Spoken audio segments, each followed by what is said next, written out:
Let's make sure that we're live in the right place. Are we live in the right place? Mm-hmm. Yeah.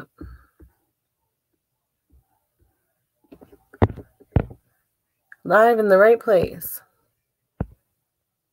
Hi guys, how's everybody doing? Cool. We're all good? Good. How's it going tonight, guys?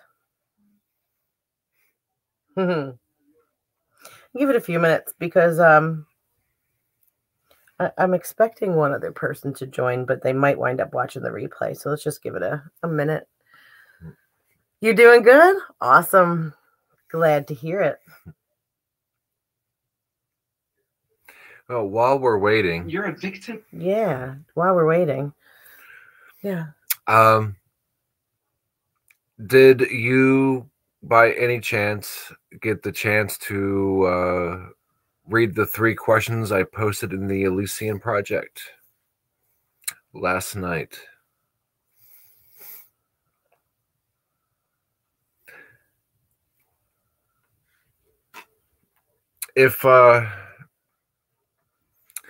If you did, I mean, fantastic. It's like I said, it's just for briefly. Okay. I mean, it's just there for journaling. It's just there for reflection. It's not like we're giving you, homework or anything, But yeah, I was just curious. Kind of be going over that just a little bit tonight. Not going to go into depth about it. But while we're still waiting, let me ask you this question. What is it that you want? Like, truly, what is it that you want? And we'll just give it another minute while you answer the question, and then we'll go ahead and get started. Yeah, see if anybody else wants to grace us with their presence tonight. Tonight we're going to talk about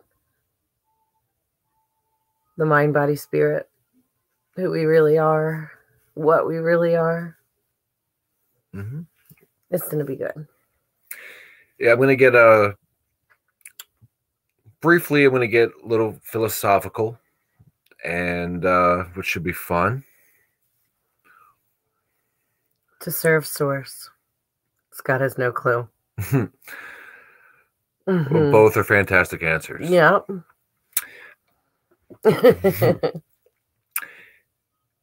Serve source. To serve yourself, which is or absolutely serve others. Right. Well, I mean, it's all the same thing. To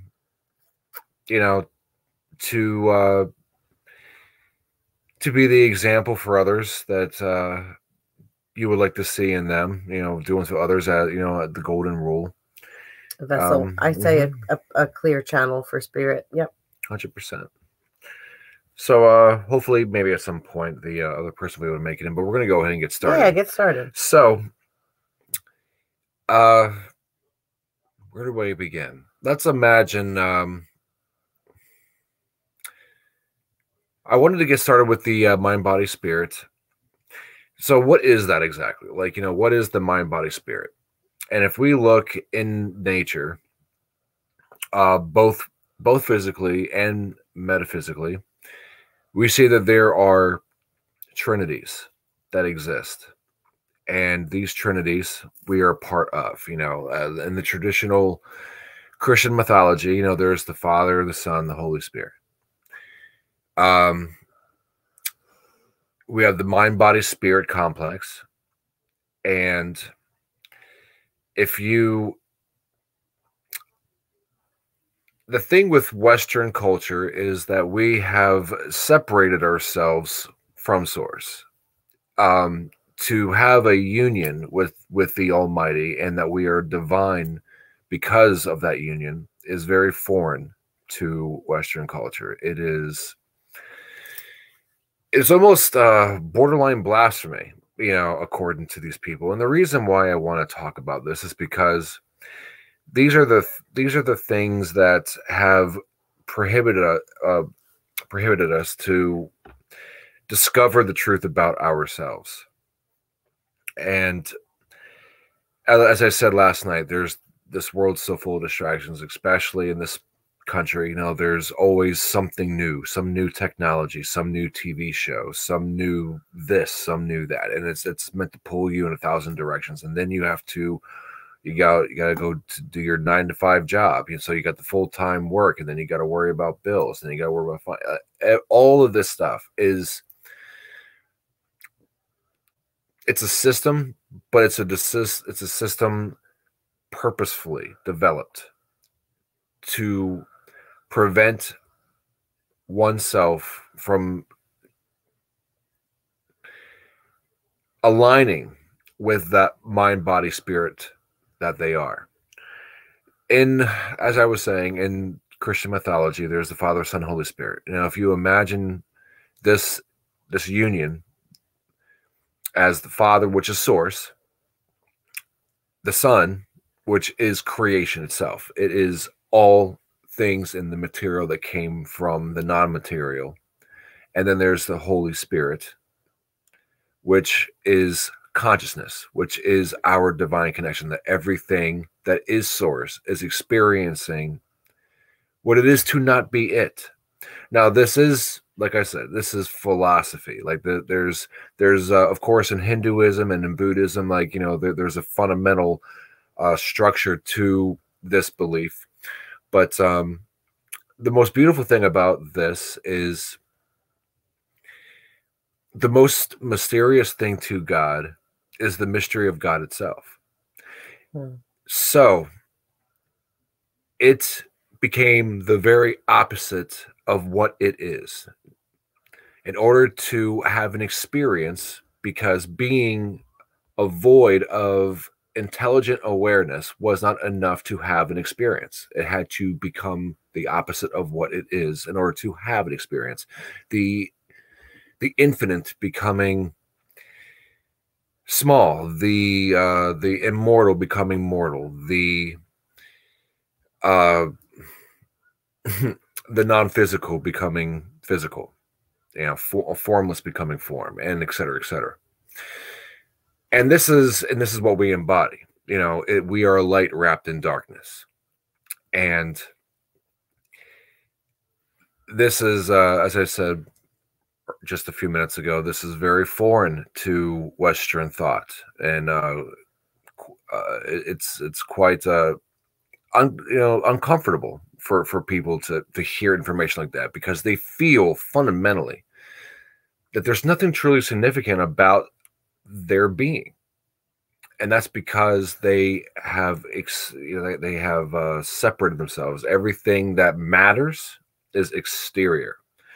So what Angela and I, through this course and what we're going to introduce people to in this masterclass, is to turn that focus inward and discover this divine union. Now, if you already understand oneness and you already understand that there is something more significant within yourself that is divine, and you already have that knowledge of what we are, then my question to you at that point is, what are you doing with that connection?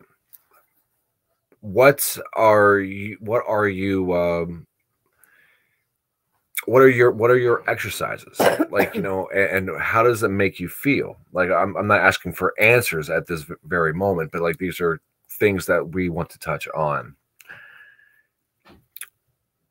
Mm-hmm. So, going way back to the beginning of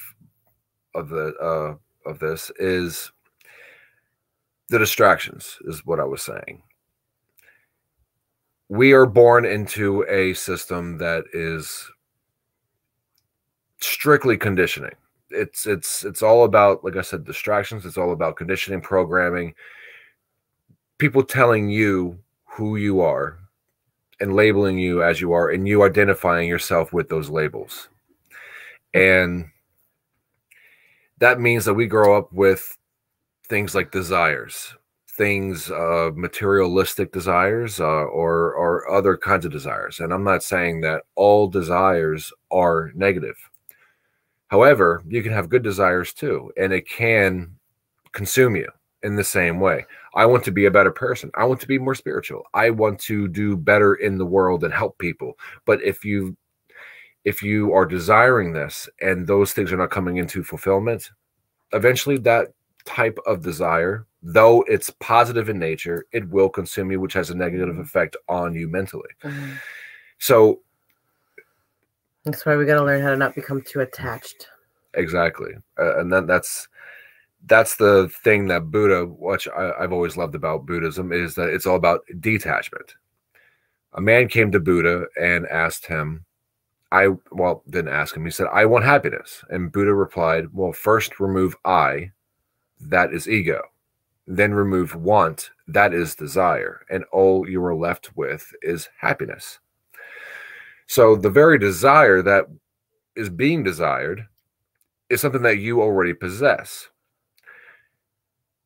You know, there's nothing out of reach because it is already yours.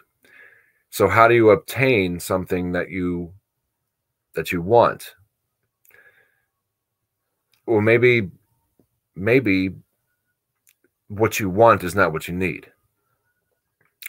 And when you get what you need rather than what you want, we don't realize that's what we needed until we realized that we wanted was not what we.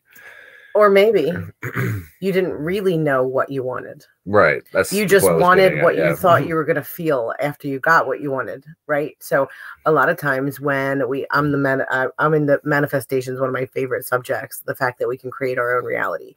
And what I've noticed is yes, what you want and what you need are two different things. But I find that when we want something, we crave how it's going to make us feel. Not necessarily the thing itself specifically. And so I found that it's okay to be attached to things like wanting to help people in general, wanting to make the world a better place, wanting to find a partner to share your life with, things like this. That's okay. What's not okay is to be attached to the specifics of it. So being open to how that can happen in any way or at any time, and you don't put a time on it and you don't put how it's going to happen on it, And so I find that these things happen in their own time once we let go of the expectation of what it's going to look like, when it's going to happen, and all of these things, because there's a way to let go and still have a desire, if that makes sense. Right. Because it's not the desire itself, it's the attachment to the details of it. Right. The attachment to the outcome, expectations. And this, but it's just as much human nature to have these things as it is to have urges, like, the feeling of hunger. The body and the mind both crave, or it's a craving, and sometimes it can be impulsive, but it's learning to control the things that we don't realize at that moment have power over you. And how do you realize that something has power over you? And at least from my experience, when I crave something that is not further helping or contributing to my personal growth, both physically and spiritually, then that is a craving that I can give up, that I can do, that I can detach myself from that. And it's not always easy. I mean, like I said last night, these things take patience. So when we want to fulfill, we want to have that temporary satisfaction, ask yourself, is this actually going to be substantial for me? Is this decision to possess this or have this or to drink this or to take this, you know, like whether it be a drug or any, like, is this going to benefit my well-being? And we struggle with this, and on a day-to-day basis, you know, all over, like, it doesn't matter who you are. It's like I said last night too, it's not biased. But the thing people struggle with the most is the responsibility that they have to themselves. And once they take responsibility, then they have to learn how to detach. And detachment requires another level of responsibility. People have a hard time. A lot of people have a hard time taking responsibility for their shit. So I find that interesting, Misha. So she fell asleep in the chair, and Scott woke her up, and she was on it. She had that feeling like she was unattached to her mind, and he explained it to her. You know, reminded her about it the next morning, and she wasn't sure how comfortable she was with it. And that is my opinion. That is when your mind is out of the way, right? So you're not detached from who you are. You're detached from your thoughts, right? Your conscious mind. And so this is when you are more tapped into who you really are. And the only reason why it's uncomfortable to you is because you're not used to it. And because once the mind kicks in, anything that's unfamiliar automatically the ego starts to, well, is this a good thing? Is this a bad thing? Did I like it? Did I not like it? But the thing is that was it Einstein that used to do it? I think it was Einstein. There was a couple people back in the day. Edgar Cayce was another one of them that would, I think even Tesla would take naps, and they would take naps in order to find that spot that you're talking about where they were detached. It's a place in between wake and sleep. And that's where they would get all their amazing ideas. Yep. That's where all the inventions came from. I'm not sure who it was that would fall asleep with a metal ball in his hand. And he would put a metal plate on the floor underneath.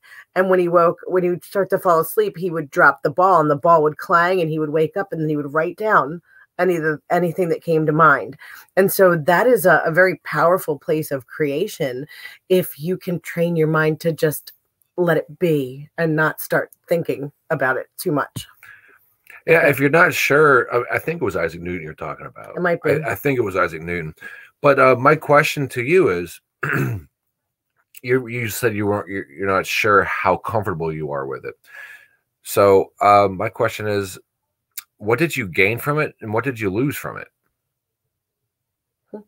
Let me just give you another question. You do not have to give us the answers to these. My question would be, what was uncomfortable about it? The fact that you didn't have control over it? That's okay, because guess what? Our conscious mind that wants control over everything is a lot of times what stops us from growing. In my experience, it keeps us a little too safe. You know what I mean? Yeah, nothing but the unknown. Right. The unknown's always scary for us, and I think that sometimes that stops us from growing. You know? Exactly. People want to know. It's hard to train yourself to not be afraid of the unknown, though. It really is. Yeah. People want to know. People really, really want to know. There was this kid, I heard he lived probably a little more than a century ago. I'm trying to remember the way he worded it. He said, I know that I know. What I want to know is the me when I know that I know that I know that I know. And I think that's there's a part of us that when you know that you know, who's the knower knowing what's being known? You know, and so, but when people don't take time to contemplate on the experiencer experiencing the experiences and the seer seeing what the seer sees, this is a type of meditation, a meditative practice. You know, this is what, you know, the monks go up into the Himalayan mountains to experience this sense of I amness, this I'm aware that I'm aware of my awareness. And so, you know, and that's a part of like I said, meditative practice that people like that in certain forms of meditation use to overcome their fear of the unknown, because no matter how much you can know, you will actually never know everything. And people want to know everything, and they have a hard time being okay that they don't. And as long as you can find peace and knowing that that it's okay that you don't know, that there's you were created not to know. We were all created not to know. Sometimes the ego just kicks in, though. Yeah. Like in instances where like I've tried to have like out-of-body experiences where when you feel yourself separate from the body, all of a sudden your ego just kicks in and tries to and pulls you back, because the ego will fight you. Even if you know in your conscious mind, like, it's okay, you expect it to happen, and you're like, I'm not going to get scared this time. There's nothing to be afraid of, right?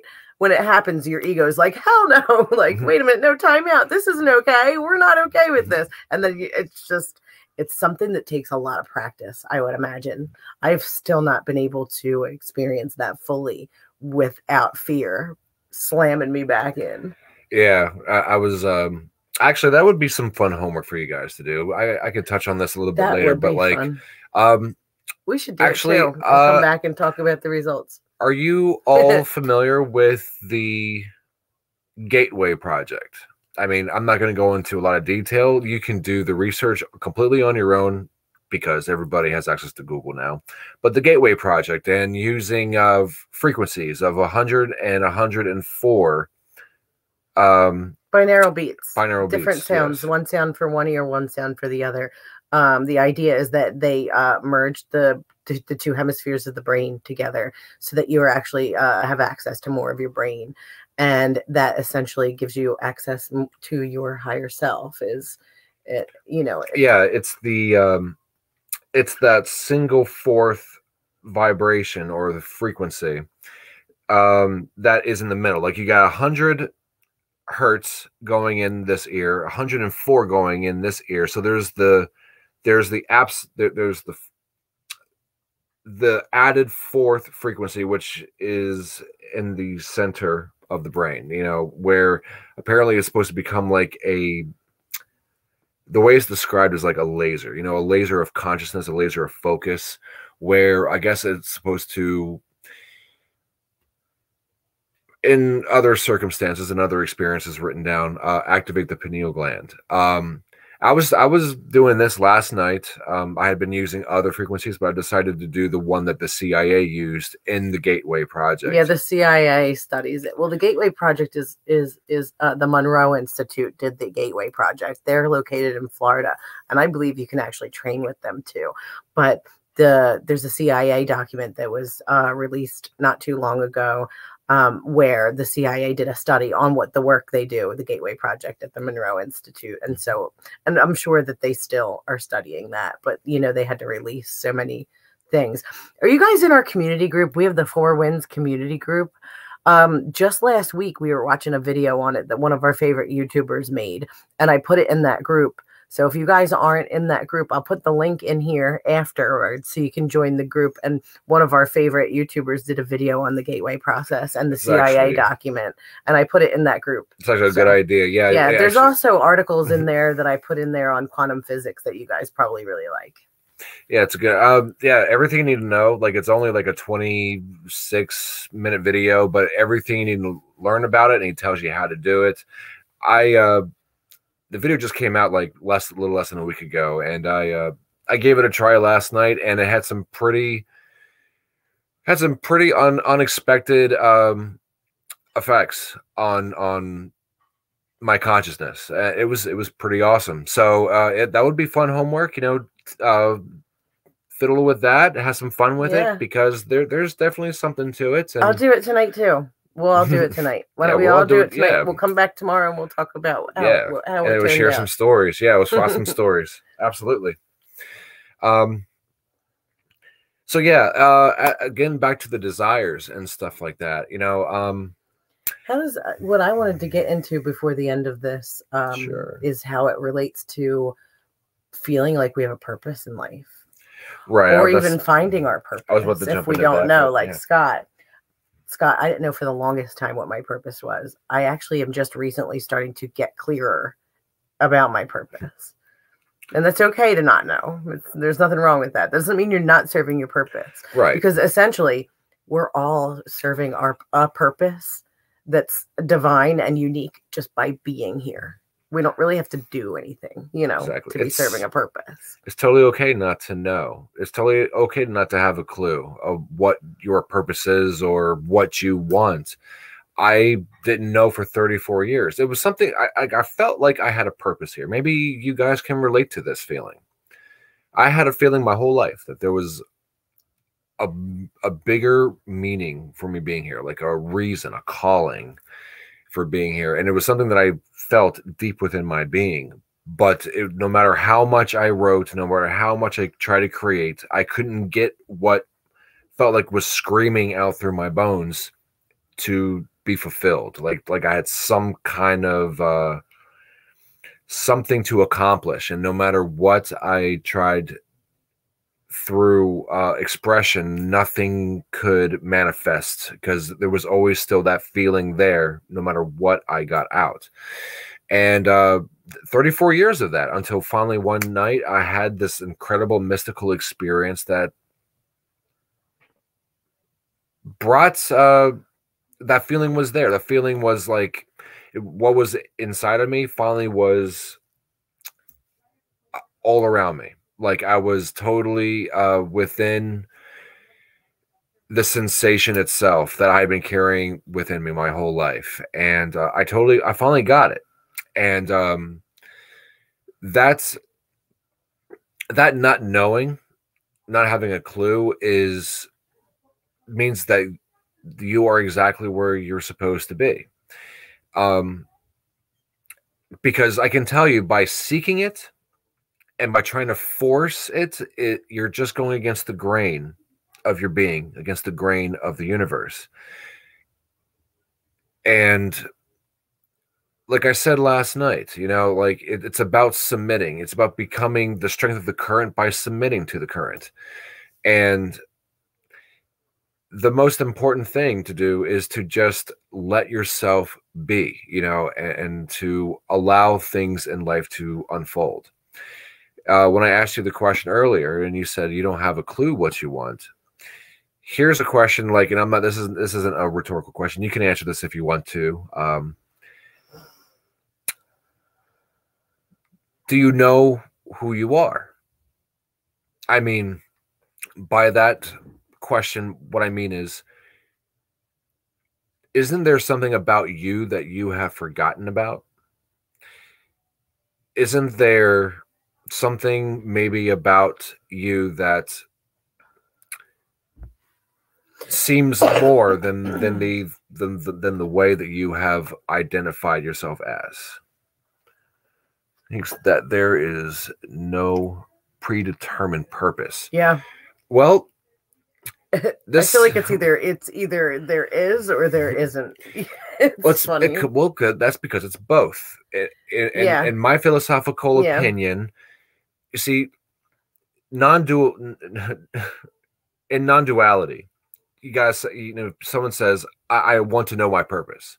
Well, you have to know the implications, or at least the because saying purpose implies non-purpose, and saying that this is the metaphysical law that I speak about. Like when he talks about non-duality, I call that metaphysical law.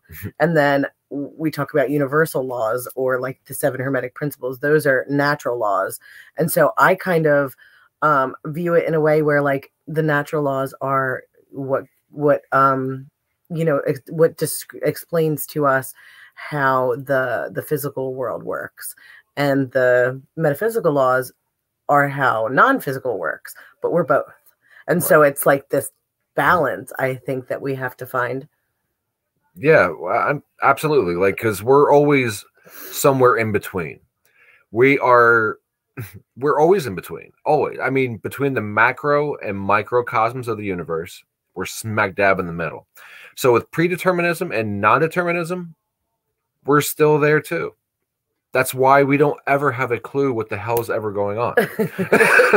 Because I do think it's both. I think that in a way we can choose our purpose, but I also think that there are some purposes that we serve that we have no idea we ever served. And that, you know, like how we can't ever really know the effect we have on other people. You know, like how sometimes there are people watching and you're influencing them and you have no idea. And you would never think, you know, that, and you meet somebody later on and they're like, oh, I always admired this about you, or you told me this one time and it changed everything for me. You know, that kind of stuff happens to all of us all the time and we don't even know it's happening. So, well, I mean, not to mention the vibration, your specific unique vibration is also affecting everything around you in the world, all the non-physical.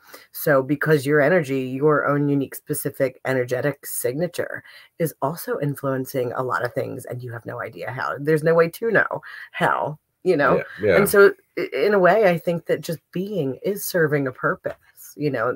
And I feel like that's why some of us are here. We're human beings, not human doings. I always say that because it's not really all about what we do all the time. Sometimes it's really just about being and being present, you know? Yeah. So, you know, predetermined purpose, I would say that there is something definitely behind all of this that is determined. But it's not up to us to determine what that is because it is so mysterious and so elusive. Like we can never really know the fundamental foundation of what that predetermined purpose is. Maybe, just maybe, the predetermined purpose is for there to be non-determined non-purpose. So to wrestle with finding something that is outside your reach might come to you in the most unexpected epiphany by letting go of it. This is how like things miraculous, like you could say miraculous, divine, or you know, or epiphanies, you know, come about in your life, and they can be truly significant and life altering, transcendental, even, you know, by letting go of what you think matters, because in the end, what really does matter? Only what you think matters because you think it matters. Right.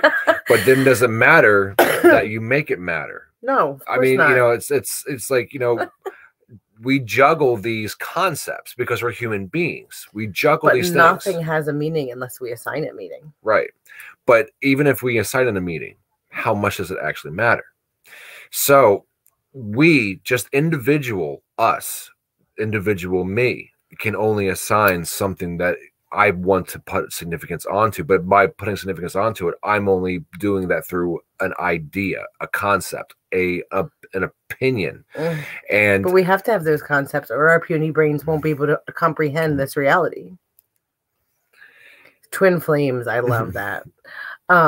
You know, I'm hesitant to talk about twin flames because I feel like a lot of people really screw up what the meaning of true twin flames is.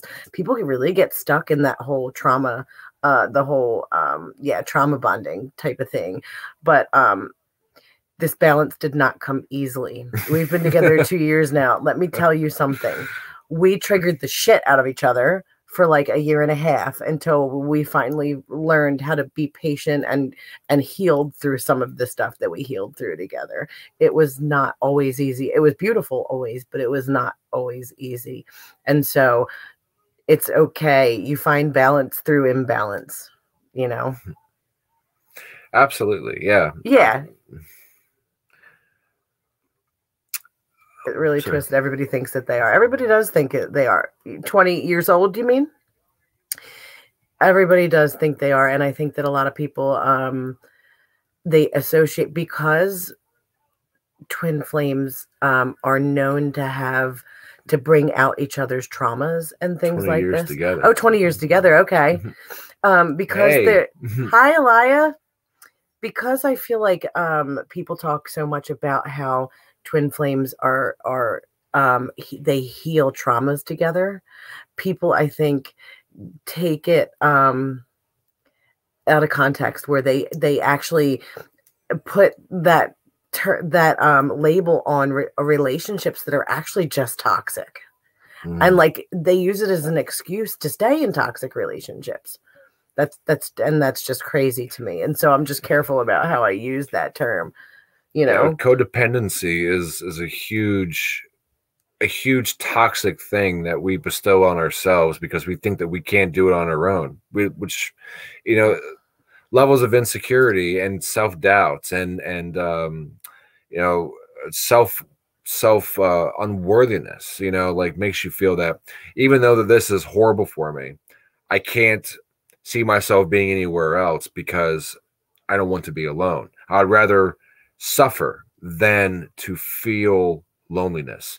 And it's amazing what happens when people go through episodes of loneliness in their life, and this is what happened before we met, is that like I came to this point where I was just like, you know what, I could be alone for the rest of my life and just focus on growing myself spiritually. And if I don't meet anybody, then I would be okay with that. Before that, though, I actively made it a point to become the person I wanted to be with. So I wrote down all the traits of the person that I wanted to be with. And then I tried my best to embody those traits. I tried my best to become that person that I wanted in my life, because if I can't be that for myself, how can I expect someone else to be that for myself, right? And I really think that that prepared me, in the very least, for someone who was capable of being that person, and it was still traumatizing. Not in a bad way, but I do feel like we are mirrors for each other, right? So that we can learn and grow together. So that's what happens when you're in a relationship. You mirror each other's flaws. You mirror your own traumas to each other. And so I think that there's a lot of healing that's done in relationships that people don't really talk about. And absolutely, Alaya, codependency with family. I was so codependent on my mom for many, many years. You can have codependency with your mom too. Yep. I had to leave my house and move out to into a recovery house to get away from my mom. My brother did too when he got sober. Yeah. And it's not that she was a bad influence. It's just that she was a bad influence, if that makes any sense. She loves us very much. He came from an alcoholic family and never did her own healing. So it was well before she even picked up alcohol that she was just enabling and clingy on us. And like, she didn't know any better. But we had to get away from her to, she loves us to pieces. She's the best mom ever. Couldn't ask for a better mom.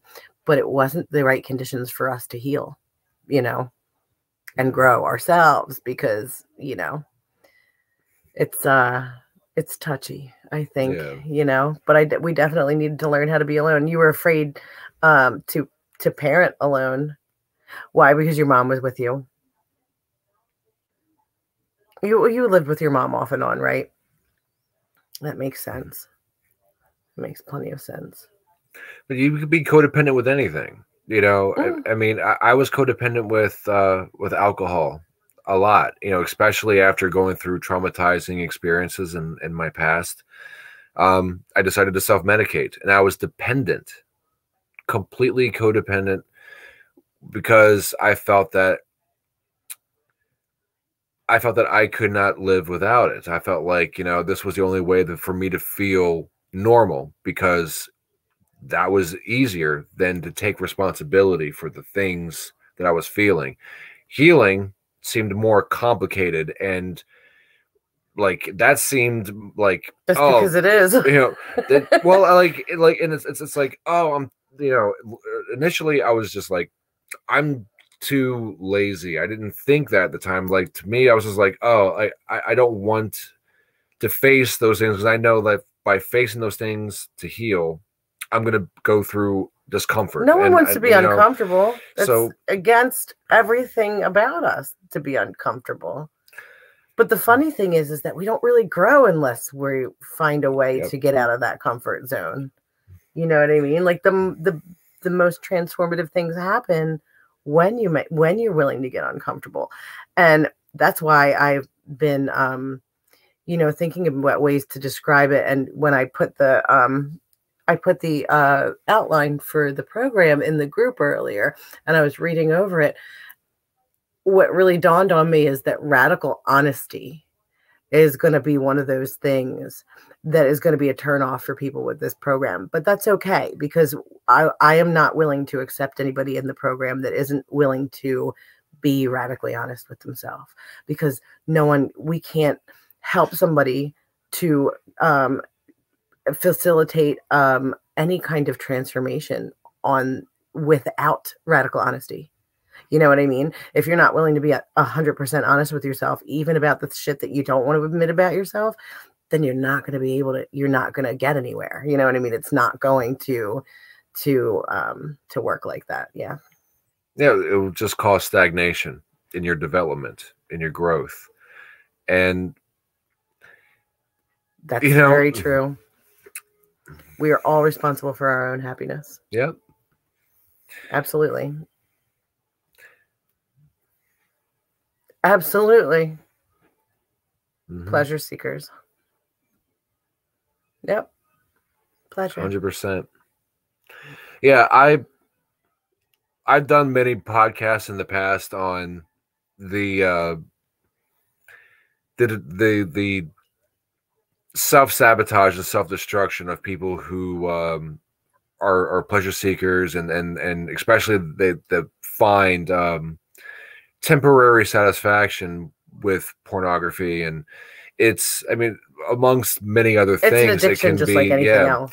But it's people really don't realize like how destructive it is to their perception of people and the world by filling your mind up with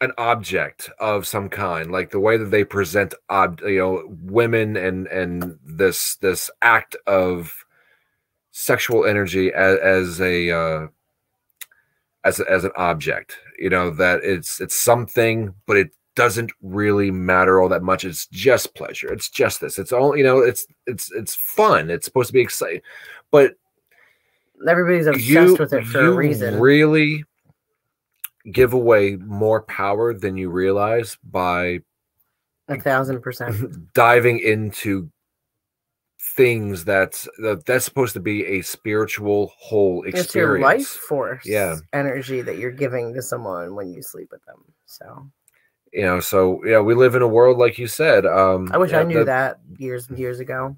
I wish I knew that. That's one of the things the church taught that they were actually right about. How was I supposed to know that they were actually right about something? I didn't listen to them because they weren't right about anything else.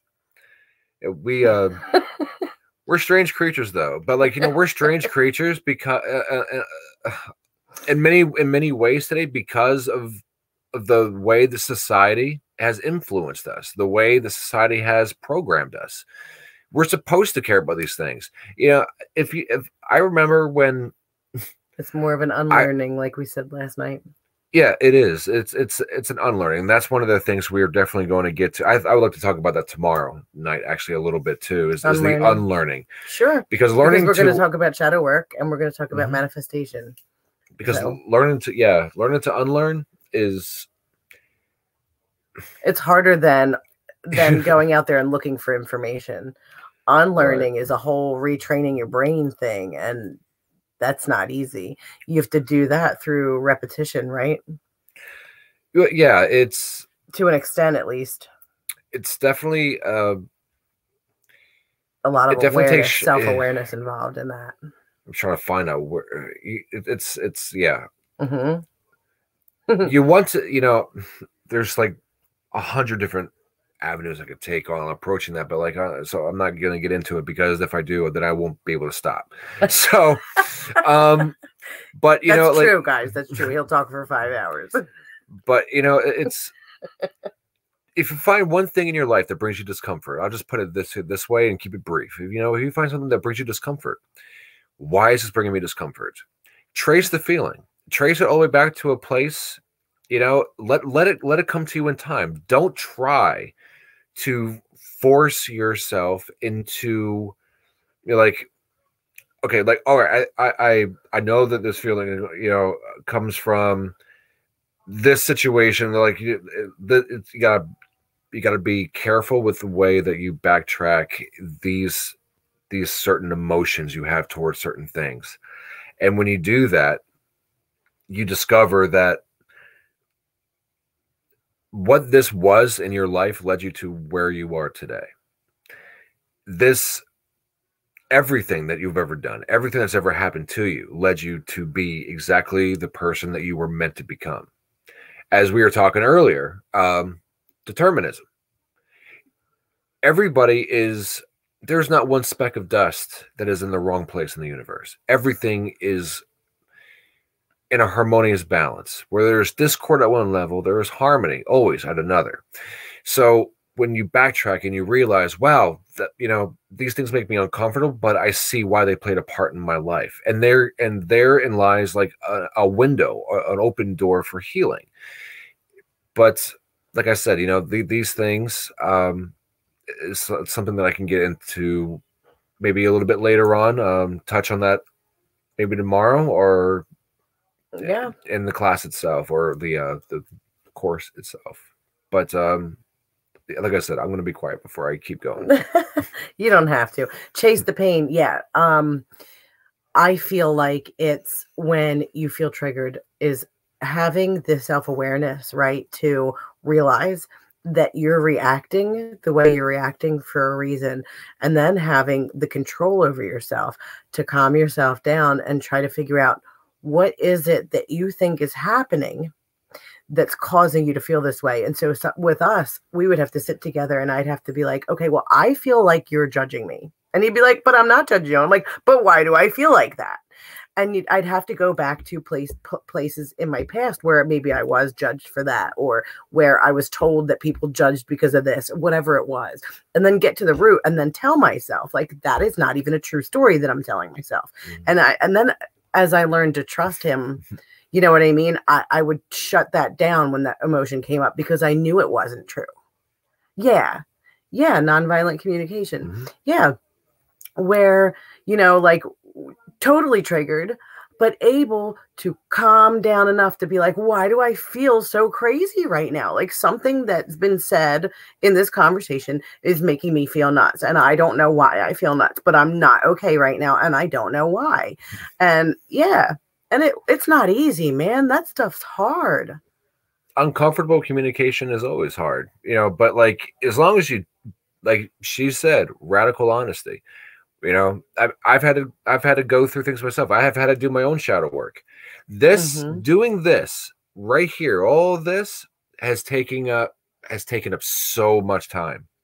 And I got to, you know, I got to remind myself when I start to feel things that, like, you know, my mind's like, oh, I'm just gonna be honest. Like, oh, like this is obviously more important to her than time with you. You know, stuff like that. And it's like, whoa, like, and I'm like, okay, shut up. That's not true. Why would you think that? You're not gonna, you know, and then it's like, oh, you're not gonna have any power over me. And then you get stronger and stronger and stronger. The more you can keep telling yourself, reminding yourself, these thoughts are just an illusion. Because the mind, it doesn't feel like it's okay on its own, right?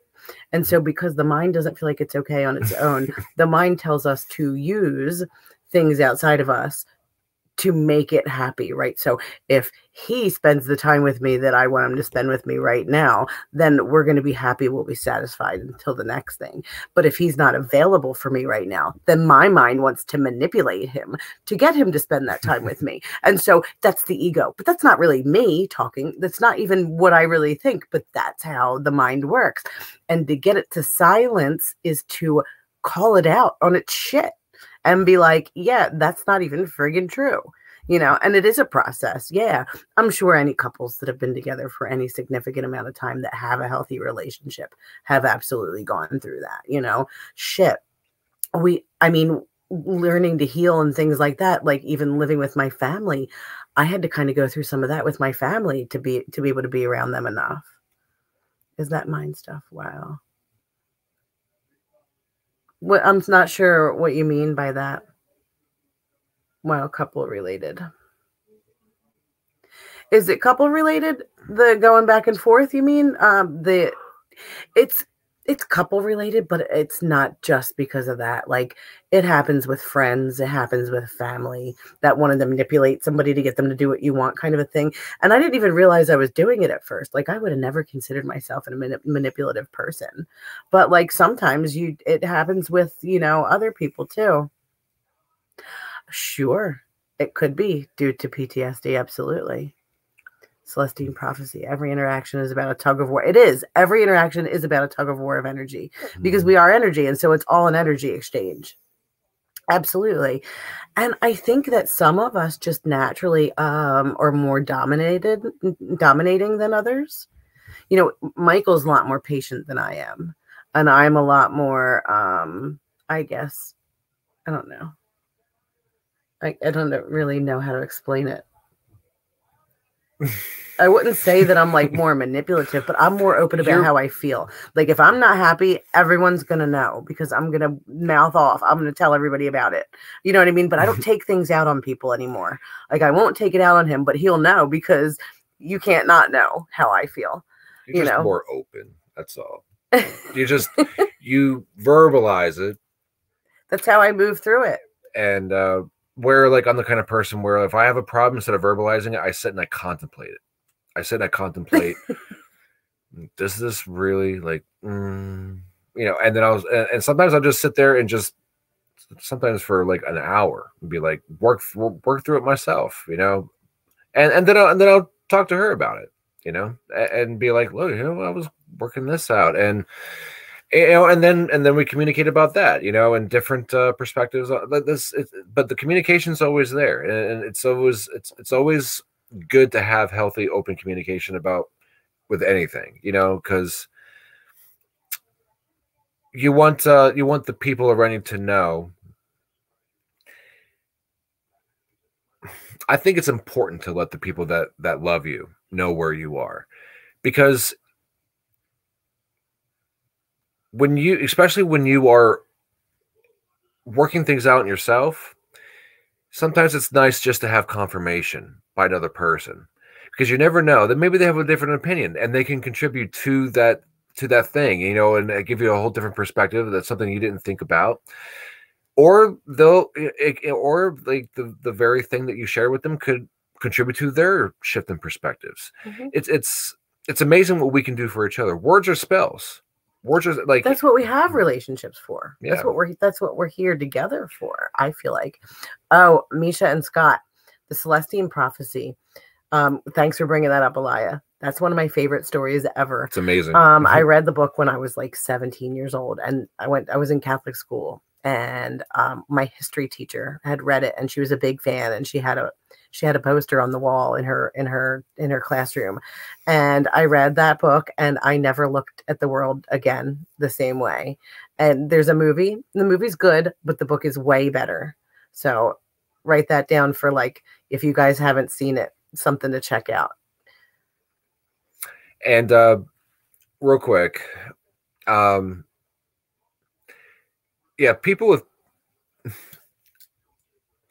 I would consider myself at one point. I mean, I still go through intense emotions, you know, from where, like, I went through trauma too, and I would believe I think I've been told a lot by people, because I went through things, you know, and I tell people, I was like, look, I got PTSD. We all do to an extent, I think, when it comes to certain things. Yeah. And a lot of people, like, surprisingly, like, think that word that is taken a little bit too loosely, but I don't think that it is. I mean, yes, I know that. Well, in comparison to a soldier coming back from war. Oh yeah, well, there's levels, of course. Right. But people don't understand that, psychologically, PTSD. None of us get through all this without being touched. You know what I mean? None of us get through this without having some sort of trauma. That's just not how it works. Absolutely, PTSD can, like, be on so many different levels. You know, I mean, especially like when you've been betrayed and, you know, heartbroken, and lied to and deceived and, you know, used and abused and all that stuff, like, plays a huge effect. And that huge effect on one level or another can cause PTSD. Combat veteran. I was in treatment with a few combat veterans. See, I've never been to combat. Thank you for your service, by the way. Yes, thank you for your service. Mine was more relationship based. I went through a lot of abusive relationships, which brought me to a place where I couldn't trust anybody. And that led to me not being able to trust myself. And in order for me to be able to deal with that, to live with that, I had to self-medicate. And it didn't get me anywhere, because I'd rather take the easier way out than do the right thing. Why is the right thing always harder than the wrong thing? Well, because ever since we started getting conditions at childhood, at least I think for a majority of us in the world, you know, conditioning and programming and, you know, beating things into people's children's heads causes immediately, like, you know, at least some level of trauma. Like, you cannot do this. You cannot be that. Like, you know, here's what I want you to do. Here's what you're going to do. You're going to go to school. You're going to graduate. You're going to go to college. And you're going to become the best damn doctor in the world. When really we came here to be creative and to create and to be who we were going to be naturally. And that's not, you know,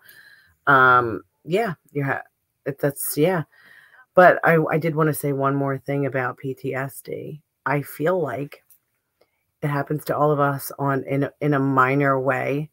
And those times that I'm saying that I feel triggered and that, you know, I get those feelings and I have to trace them down to where they came from. I just think that people with severe PTSD and people that have been through more severe trauma have that just on a much deeper level. And it's a visceral experience. And so you don't really know why it's happening, you know, a lot of the time. And I think it's harder to get down to those triggers for people. That have been, you know, and I feel like it's your body holds those memories, you know, and so I think a lot of it is about some people are going to need medication. It's that simple. I need depression medication still. I just do. And there's nothing wrong with that. Not everybody needs medication, but some people are going to, and there's nothing wrong with that. They work for some people. Nothing wrong with it. Yeah, meridian tapping is good too. Yeah, meridian tapping is really good. It's called EFT, Emotional Freedom Technique. I don't know if you guys have ever heard of that before, but that's a really great therapy. EMDR is also a great form of therapy for that. And just throwing it out there too, while we are on the topic, it's just going even in the medical system. EFT is great. Yeah, it is. I had great experience with EFT too. I learned it in treatment for the first time. I have no experience at all in combat, like I said. I can't even imagine the things that have been seen with a lot of people who have been in combat. I know watching movies and stuff like that hold no reality to the reality of being in combat. But if you are interested, it's very beautifully described in the Bhagavad Gita when Krishna talks to the prince about his purpose. Before he's real briefly in this story, if you want to go read it in detail, you will understand. The Bhagavad Gita is part of the Indian Vedas, the ancient texts, ancient India. The prince was about to go to war, and when he looked out over the battlefield, he saw grandfathers, fathers, brothers, children, you know, sons and daughters. Like, he saw something more beautiful than just the enemy. And he threw his bow down and told Krishna that he couldn't do it. He can't go to battle. And Krishna gave him this. It's a beautiful story. I'm not going to go into detail, but basically told him that everything that you do in your life, you arrive at because you have a purpose to do it. Everything that you act on and that you act in life has a significant, beautiful, poetic meaning to it. And when you follow through with that, you are fulfilling your duty in that part of your life. You always have the free will to not do it, but when you stand on the precipice of doing something monumental, it's crucial that you follow through with it, because that is your place in the universe as this individual form. They just read it. Ah, that's awesome, guys. Okay, so you know exactly what I'm talking about. The Celestine Prophecy is the name of that book. Celestine Prophecy.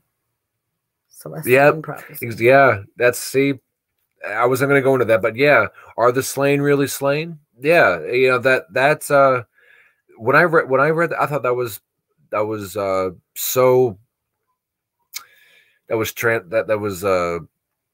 the deep, you know, like there's a lot of words for it. Sure is. Once you start to really understand deeply metaphysical law and how things work in the metaphysical world, it is it is you see life through a different lens. You're able to see things that you would have never thought would have a purpose that do, and it's pretty crazy. The Bhagavad Gita is the celestial song in English. I didn't know that that's what it meant. Yep. That's awesome. I didn't know that that's what it memeant. Awesome. Well, awesome. You guys are definitely, I love that you're educating yourself with some beautiful mystical knowledge. I mean, that's 2 thumbs up, man. There they are in my book. So. Alaya, we love you too. We love our conversations with you too. I always have the best conversations with Alaya. Alaya is good people to talk to too. She also has a business too, where she does meditations, and she does her business is Sacred Nutrition. So if you guys want to follow Alaya too, she sometimes does these master classes too, and she's got a group and all of that you guys might want to connect. Can't believe an hour is up already. I know, it went by really quick tonight. It did. Today went by quick too. I know, and I'm sorry, Alaya, that like I don't really get as much like one-on-one conversation time with you guys. I really do wish I did. I'm just the kind of person where I do my own type of growth, and I've always been very I don't want to say an outsider or a hermit or anything like that, but I've always kind of been like my own person, where I kind of grow in my own way, and it's I've never been good with sharing my thoughts with people, because that's one of the things I'm trying to get over too, is like, you know, like I didn't start doing philosophy until a couple of years ago, or a few years ago actually, you know, and it wasn't until then like I actually got positive feedback in my podcast, but it's still there though. Like, you know, being being very misunderstood in life can be a very lonely experience. One day though, you're going to do podcasts again, because you realize when you do things like that and you put yourself out there, that you're like a moth to a flame, and then you do attract the people that are like you, because there are. Well, that's why I want to do this. There are people. That's why I want to do this, because I know that. Yeah. But yeah, like, you know, and it's a healthy kind of lonely. It's a lonely that I like. You know, it's not like it's a healthy solitude, you know, like, and that's just what I enjoy. So it's I don't want anybody to feel like it's personal, that like I'm not you know, interacting as much. I just wanted to get that off of my chest. I actually think you mean on social media? Yeah, when it comes to the whole you know, like keeping in touch with like the chats and stuff like that on a messenger. But thank you. It's a beautiful thing. Thank you. People coming together in so many ways. It's a beautiful thing. It is. The internet has paved the way for us to find connections where we can't find connections in our communities, you know, in our daily lives. And it's amazing, because there's so much more opportunity for us to learn and grow and experience other cultures and other forms of thought, and it's a beautiful thing. Oh, I am too. I'm not the best. I'll like answer you and then like, I'll answer you again hours later. Like that's okay. I don't mind when people are like that. Like I don't expect people to be there at my beck and call. You know what I mean? Like if I ever message you and you're not available, that's okay. Just get back to me when you are. And that's how I am. I'm horrible with reaching out to people. You guys may not believe that, but I really am. Like I have friends and family that like I probably should call, but like I'm really bad at that. I always have been. Like my friends have always had to know that like sometimes I just disappear. And like the people I stayed close with for a long time, they had to accept that like that's what I did sometimes. That's the way I am too. I mean, so there's nothing wrong with that. That's exactly the way I am. There's nothing wrong with that. Yeah, yes. Soul Tribe. It's a beautiful thing. Thank you guys so much for joining us tonight. Yeah. Reminder. So the homework. I wouldn't even call it homework. Call it We're gonna do an exercise. Call it an experimentation with the frequencies, binaural beats, 100 and 104.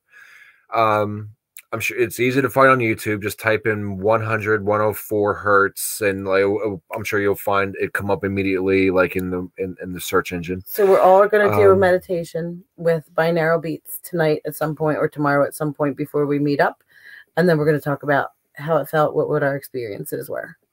Yeah. Awesome. All right, guys. Thanks so much for joining us. We will get back into this conversation tomorrow when we talk about manifestation. We're going to talk about shadow work. We're going to talk about what were you saying that we were going to talk about earlier? Tonight was purpose, so tomorrow was meaning. Meaning. Yep. Thanks so much. Love you. Have a good night, guys. Take it easy.